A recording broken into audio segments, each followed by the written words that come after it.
Vivi dalla fine o vivi alla fine. L'hai provato ma non è accaduto nulla. Scopriamo insieme perché.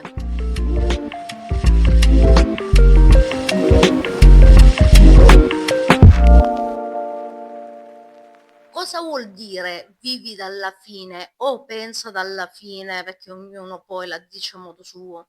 Tutti credono che significhi immagina cosa faresti se il tuo desiderio fosse già realtà, o almeno tutti si copiano allo stesso modo. Ma come potresti sapere come sarebbe se avessi già una cosa che ancora non hai? Noi vediamo soltanto ciò che ci hanno insegnato a vedere. Non vedremmo una cosa all'esterno se non ne avessimo l'immagine interna, mentre possiamo proiettare all'esterno tutto ciò che codifichiamo all'interno della nostra mente. Questo è il significato di come dentro così fuori dell'ermetismo.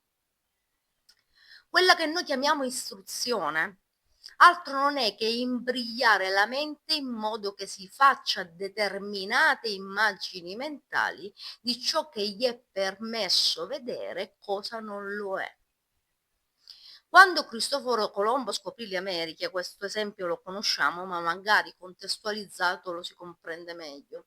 Gli indigeni non vedevano le caravelle avvicinarsi perché nessuno gli aveva mai spiegato la realtà caravella, il concetto caravella. Quello che le vide fu il santone, lo sciamano, chiamatelo come volete, che avendo quella che si chiamava vista superiore, li avvisò e li istruì così che tutti potessero vedere.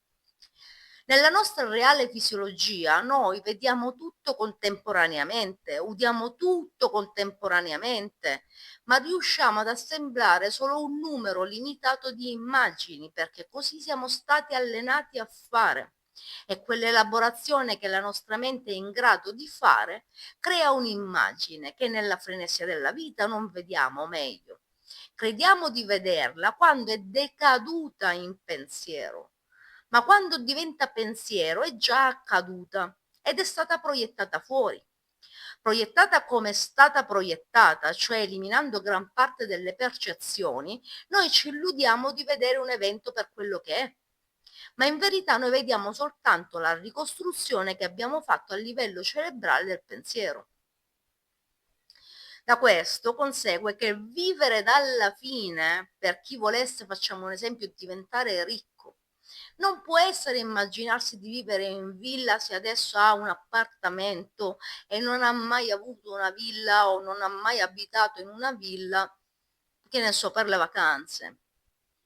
Né può essere immaginare l'assenza di dolore se una persona ne è afflitta in quel dato momento. Il segreto del vivere dalla fine è l'immaginare l'immaginabile che al momento ti è possibile. Per esempio, cosa hai mangiato che ti è tanto piaciuto e che non mangi da un po' perché non te lo puoi permettere, o per questioni economiche o perché il dolore non ti permette di muoverti? Bene, immagina di mangiare proprio quel piatto e tutto il resto si allineerà spontaneamente. Vi riporto questo esempio perché una persona, non entro nei dettagli, ha avuto un periodo di seri problemi economici. Si è ritrovata a non avere nulla nel conto corrente. E avevamo fatto, avevamo sperimentato un tipo di visualizzazione, ma non ha attecchito. Mi chiama la sera alle 8 e mi dice ancora non è cambiato niente, aveva la scadenza l'indomani mattina. Io ho detto allora facciamola diversamente, siccome era proprio, cioè non stava neanche facendo la spesa. Io ho detto facciamola diversamente. Se tu avessi, cosa mangeresti domani a pranzo? Ha detto mi piacerebbe mangiare questa tal cosa, era un piatto da sport, un piatto che avrebbe preso fuori. Ho detto che stasera allora mettiti sul divano e immagina di mangiare quel piatto. Bene, la sera va a letto, dopo aver praticamente gustato quel piatto, mentre era sul divano a guardare la TV. L'indomani mattina, in un orario particolare, perché non so se voi avete esperienza di questo fatto, ma generalmente gli accrediti su conti correnti avvengono dopo una certa ora della mattina. L'indomani mattina alle 8 si è ritrovato un accredito che gli ha permesso di saldare la scadenza e anche di mangiare come extra quel piatto che tanto voleva mangiare. Quindi, immaginando di mangiare proprio quel piatto, tutto il resto si è allineato spontaneamente. Perché? Perché ha creato un'incognita che non la faceva focalizzare sulla mancanza o sul bisogno.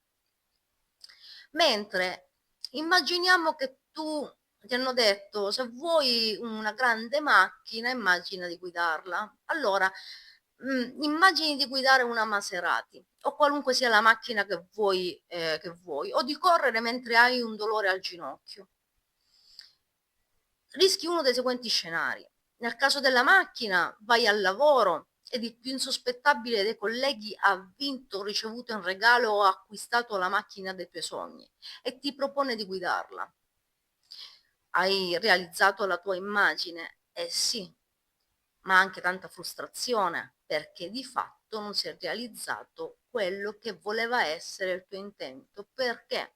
Perché l'intento era focalizzato nello scenario sbagliato. Come nel caso del dolore al ginocchio, tu immagini di correre, quindi prevedi che questo voglia dire la guarigione del tuo ginocchio. In verità accade un evento talmente spiacevole che ti costringe, malgrado la tua impossibilità, a correre per questioni di forza maggiore, rischiando di peggiorare la situazione al tuo ginocchio. Vivere dalla fine non è un atto di fantasia, ma un atto di magia applicata. E soltanto chi lo ha già fatto davvero può spiegarlo e magari fare esempi diversi che non siano i soliti copia e incolla, perché non avendolo sperimentato, appunto, non te ne puoi fare un esempio pratico da riportare, sei costretto per forza di cosa a riportare gli esempi degli altri. Ah, e non solo, gli esempi disgraziati che abbiamo fatto sono quelli che accadono con la fantastica legge di attrazione, dove dolore porta più dolore in verità e povertà porta più povertà. Chi aveva detto a chi ha sarà dato e a chi non ha sarà tolto anche quello che ha? La legge di attrazione è una distorsione voluta, rientra in quel campo dell'istruzione che abbiamo accennato, che ormai non si limita più ai banchi di scuola, ma è un'istruzione che riceviamo continuamente, no?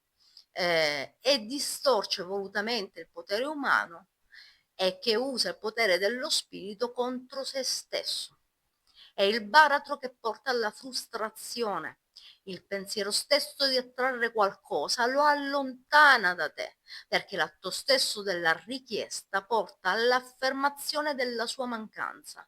Quindi, quando sentite parlare di legge di attrazione, state tranquilli che chi vi sta facendo lezione non ha la minima idea di come si fanno le cose, di come l'essere umano crea. Altrimenti uno non avrebbe proposto una legge come avente causa a sé, creandovi un idolo da raggiungere, un'altra cosa a cui sottomettervi, un'altra fatalità divina e che non potete raggiungere perché lo attuate spontaneamente senza rendervi conto. Cioè, ogni volta che voi avete i problemi, state attuando la legge dell'attrazione per metterli in chiaro, no? Due, non avrebbe mai detto: immaginate di guidare l'auto dei vostri sogni o di correre 100 metri in caso di uno dei due esempi fatti prima. Perché accade questo? Io immagino di vivere in villa, ma non l'ho mai fatto, quindi devo fantasticare. Ricordate Lucifero dei primi video, che era la fantasticheria, era uno dei poli tra i quali l'uomo oscilla in continuazione. Ma essendo fantasia e non immaginazione, non riesco ad innescare il sentire. Apro parentesi. Goddard non ha mai detto il sentire è il segreto, ma, no, ma cioè il sentimento è il segreto, ma il sentire è il segreto. Il sentire rosicruciano. Godard era un Rosacroce. Sentimento è un errore di traduzione, non so se è voluto o figlio del proprio tempo, nel senso che è stato tradotto un parlare un inglese un po' più antico in un inglese moderno.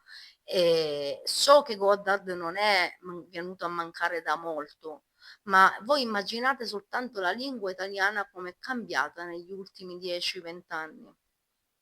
Il frammischio che si è fatto anche con le lingue straniere e tutti gli slang che abbiamo preso, persino l'etimologia delle parole anche in rete non si trova quasi praticamente più.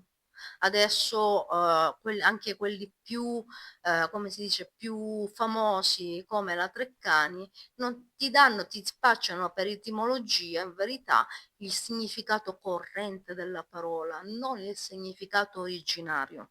Quindi, dicevamo, essendo fantasia e non immaginazione, non riesco ad innescare il sentire rosicruciano e non posso mantenere l'immaginazione perché essendo appunto fantasticheria mi sfugge, muta man mano che tento di fissarla per attuarla. Diverso sarebbe decidere di abitare un posto che ho già sperimentato perché l'immagine porta in sé spontaneamente tutto il bagaglio del sentire e del volere, non ce lo devo neanche mettere, non devo fare uno sforzo. Quindi il fantasticare può portare in sé soltanto il germe della mancanza di ciò che si vorrebbe avere col risultato, che quando aprirai gli occhi la frustrazione che ne è necessariamente derivata ti farà vedere le cose in modo peggiorato. Cioè la tua situazione, anche quel poco di sicurezza che avevi prima di cominciare, è svanita. Quindi a chi non ha sarà tolto anche quello che ha. Chiamatelo fesso. Cioè, quando io sono frustrata e fantasticavo sul vivere in villa perché così mi hanno detto che è la nuova ricchezza. E io volevo solo avere libertà economica, ok? Però sto fantasticando, io vivo in una villa di lusso, bla e bla e bla. E appena apro gli occhi, la villa di lusso, Lucifero, praticamente io poi guardo casa mia e dico bella schifezza che ho. Mentre prima mi piaceva la mia casetta. Avevo solo voglia di avere indipendenza economica ed era tutto quello che dovevo fare. Fate un passo indietro, riprendetevi i capisaldi della vostra vita, ritornate ad apprezzare quello che avete ed immaginate come sarebbe se ciò che avete crescesse come una pianta annaffiata. Ma non perdete il contatto con la realtà. Gli eventi non contano, ha un significato ben preciso e lo vedremo, ma non vuol dire di perdete il contatto con la realtà. Non ottieni ciò che desideri, non ottieni ciò che sei, ottieni ciò che devi avere. Concentrati sul possibile per avere l'impossibile. Il desiderio è una precognizione della soluzione al tuo problema. Tu non desideri una cosa o un evento, ma ti accade un evento che comunque avevi precedentemente immaginato senza volerlo e ti si presenta alla mente la soluzione che è già il polo opposto all'evento. Ma invece di lasciartene cullare, pensi di dover fare qualcosa o te l'hanno fatto credere affinché si realizzi quello scenario. Ed invece di volerlo e trasformarlo in atto divino, lo mantieni nella sfera del desiderio. Lo fai prendere dagli istinti delle necessità. Devo averlo a tutti i costi, altrimenti sono finito. Quindi, mentre prima era semplicemente sarebbe bello avere questa cosa, sarebbe bello immaginare come vivere da ricchi, sarebbe bello vivere da ricchi, sarebbe bello risolvere questo problema. Sei passato dal sarebbe bello, sei passata dal sarebbe bello al se non ho, devo averlo a tutti i costi, altrimenti sono finito. E quello che è il tuo volere, il famoso sia fatta la tua volontà, diviene un altro dei tuoi problemi. Questo è quello che viene definito peccato contro lo spirito, senza tutti i sofismi della spiritualità fumosa. Prendi il tuo potere divino e invece di ergerlo a unico Dio, lo cacci giù a dare forza a tutto ciò che ti affligge. Quando Goddard ha scritto, così come lo parafraso perché io ho letto, ho fatto tutte le vie, ho letto tutti gli autori, però non ricordo le cose letterali a memoria, ricordo i concetti. Quando ha detto, così come il cibo è la soluzione alla fame, la ricchezza è la soluzione alla povertà. E qui già sento, grazie al piffero. Ma in verità ha un senso se capisci il vero segreto della creazione della realtà. Ma se proprio non sai né leggere né scrivere, lui continua, per una settimana concentrati soltanto su io sono, senza aggiungere nulla. Cioè, se non riesci a tirarti fuori dall'inferno emotivo che hai generato, concentrati su una cosa che non c'entra nulla, non c'ha del sacro, concentrati sull'io sono, ok? E fai calmare il tuo cervello dall'isteria. Lo so che è difficile accettare concetti che sono praticamente opposti a ciò che vi è stato detto, ma questo canale è per voi, non è per me, è per questo che non mi mostro. Io queste cose le vivo ogni giorno, non ho bisogno di approvazione, io so quel che dico. Prendetela come una sorta di biblioteca, siete sempre e comunque liberi di mettere alla prova ciò che vi dico o di continuare a farvi sollazzare il sistema nervoso e fare solo un grosso buco sul pavimento. Io non posso vedervi, ma immagino che chiunque clicchi il tasto iscriviti entri in una sorta di bolla dove tutto gli viene concesso. La mia speranza è creare una comunità spirituale nel senso pratico della cosa dove tutti aiutano tutti. Alla prossima.